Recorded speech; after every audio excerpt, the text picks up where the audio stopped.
All right.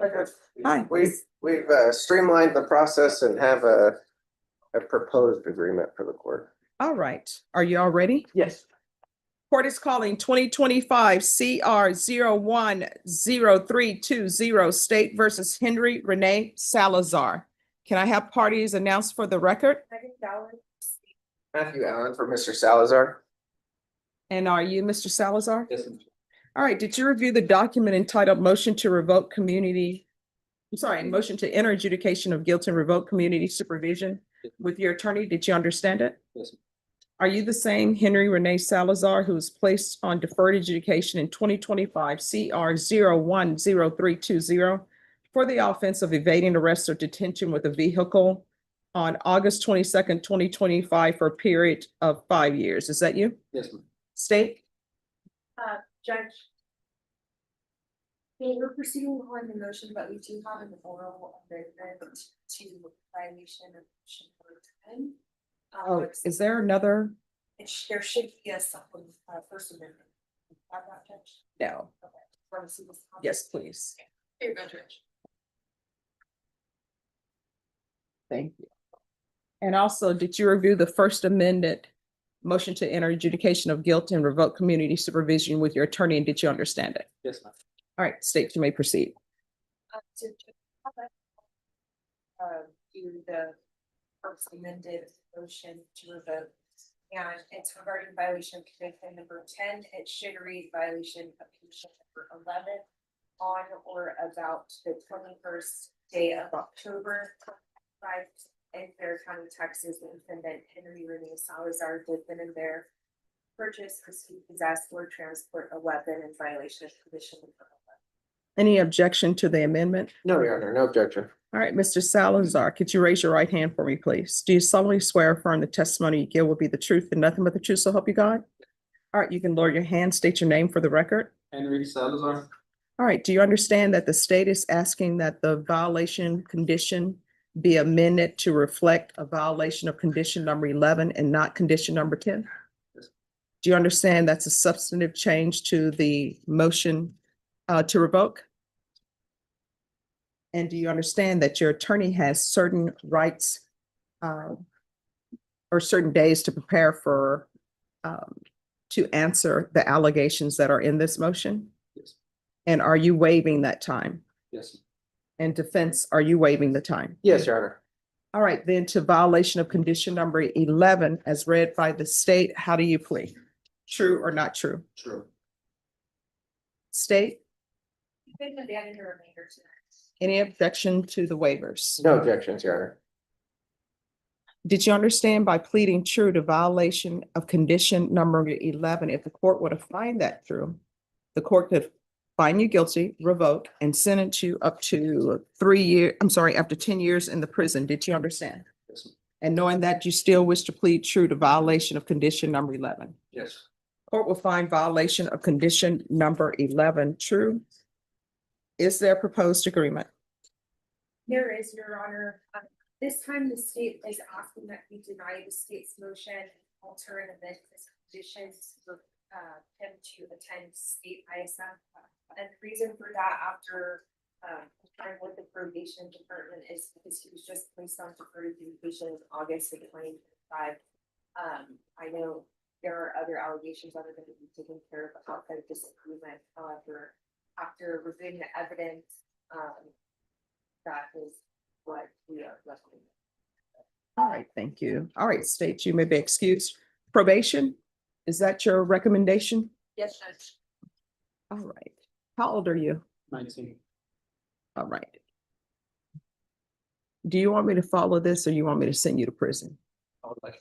All right, so here's the thing. I understand that sometimes people are young, right? And they don't think things through. The studies I've seen and based on my experience as a defense attorney and prosecutor, sometimes young people, they don't look at the consequences. Sometimes it has to do with instant gratification, or sometimes there's peer pressure. You are on deferred adjudication for a third-degree felony. The range of punishment is 2 to 10 years at the prison. You understand? you're going to have to, if I follow your agreement, you're going to have to start making better decisions. Otherwise, you're going to end up in prison, potentially. And I really regret that they don't have after-school programs anymore. I think we're all old enough, maybe except for Megan. We're all old enough to remember the after-school specials. And there were two after-school specials that I saw when I was growing up. One was with Susan Day from the Partridge Family. I think it was called Caged, where she ended up going to prison. I think she had stole something, right? And she's in prison with all of these grown adults, and she's sort of like a teenager.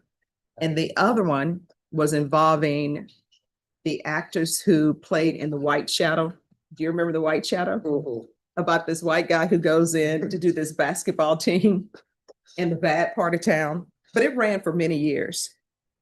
And they did a Scared Straight thing with them. And so with Scared Straight, what ended up happening is they would take young people, take them to the jail or the prison where the inmates scream at them and tell them this is what's going to happen to you in prison or whatever. And so in that Scared Straight program, the inmate told the guy, the teenager, say, look, if you don't get your life better, you're going to end up coming in here in prison, and it's not where you want to be. And you know what ended up happening? One of them didn't listen to them, and they ended up going to prison, and they thought it was going to be fine because they're like, oh my gosh, you remember me? You talked to me doing Scared Straight. And that inmate looked at him and said, I don't know you. And then the screen went black. So you don't want to be the person who ends up in prison because you can't think through the consequences of your actions. You understand? Yes. So I give people choices sometimes. So I'm going to give you a choice today, right? I can revoke you. I'll sentence you to 2 years in the prison, or I'll follow the state's recommendation, which is deny your motion, alternate your conditions, which is what he's agreed to, your counsel has agreed to. You're going to go into custody and you're going to go to ISF. So, and I believe, do y'all want ISF cognitive, or is there something else going on?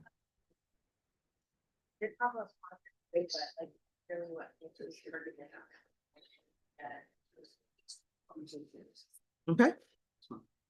So those are your choices. Which do you prefer? Second. All right. And then if you're drug tested today, is there going to be any positive other than, well, you tell me, what is it? What are you going to be positive for? Just not out. All right. So who's your support system? Mom, brother, and my grandma. All right. So do you love your mom and your grandmother? Stop putting them through this. Life is so easy. You know, there was a blues song that I love to listen to. And that person said, life is hard, but it's fair. Like, you're going to come in bumps along the way, but you're in the big boys land. And if you don't do right, you could go to prison. You cannot smoke marijuana. And I want you to stress this to him after I finish. You can't do marijuana while you're on probation. Can't do alcohol while you're on probation. Don't hang out with people who mean you no good while you're on probation. Do you understand? Is this mom here today or grandpa? She's here. All right. Mother. Mom, could you come up for a moment, please?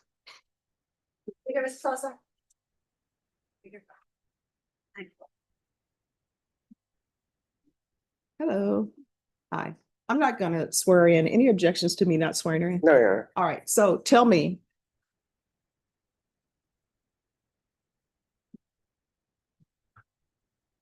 So neither the state nor the defense wants him to go to prison. He's very young. That's why I'm looking at things slightly differently. So I'm going to need you to be the strong, strict parent for him. So tell me, what is his issues? What does he need? Is there some condition that I need to give him to help you put him in line? I think that the ISF program is gonna be the best option for him. I think that is gonna be something better than prison. He's young and he's, despite his actions, he's honestly really smart. He's really, really smart. So is he in school or is he hanging around with different people you don't want him hanging around with? What's going on? It's the company he keeps. It's not them. Whenever friends get together, all of them make decisions that are not good. Luckily, he's no longer around friends. He has no more friends. They come around no more. He's just by himself. He did register in school to get his diploma or GED Okay. recently, so which would be Tuesdays and Thursdays. However, I feel like he needs to own up to his actions and face the consequences. And I think this would be a good program. Right. So tell me, when he's at home, other than working towards his GED, is he employed? What does he do all day? He's not employed yet. He's had some interviews lined up. Okay. And just other than that, I mean, he hasn't got hired yet, but he was still focusing on going to school and completing, because like I said, he's actually really smart. Okay. And let me ask you this, does he need GPS so you'll know where he is? The fees will be waived, so it won't be any extra financial burden. I think GPS might help for right now. He doesn't have any, he doesn't want to cut it off or flee or anything like that. He does good on it. He won't even leave the front door. He does well on it. He's not disrespectful towards me or his siblings. He has manners. I'm sorry for what he's done. Mhm. I couldn't tell you why he's made those decisions, but. Oh, no, here's the thing, not your fault. At some point, even if we think that we haven't been good parents, at some point, it's no longer your fault. At some point, people have to start taking responsibility for their own actions. So I'm just trying to figure out what we can do so that potentially he doesn't go to prison, you know? All right, thank you so much. All right, come back. All right, so this is what the court will do. Court deny the motion to alter and amend conditions to include state ISF. You'll go into custody for that. There's going to be partial GPS for school or work until further notice, waive the fees. There's going to be 300 hours of community service restitution. 100 of those hours will be deemed satisfied upon completion of the GED. I'm going to order you to get your diploma or GED, and then the remaining hours will be deemed satisfied if you obtain any type of trade school certification or if you attend some type of higher learning. You understand? Now, I'm not ordering you to get your trade school certification, but you have a choice. Either you can do 200 hours of community service out in the heat, or either you can do it to better yourself. Do you understand? Yes, ma'am. You have any questions about anything? Thank you. You're welcome. Probation, is there anything else? No, Judge. All right, we can go off the record. In this court, communication is key.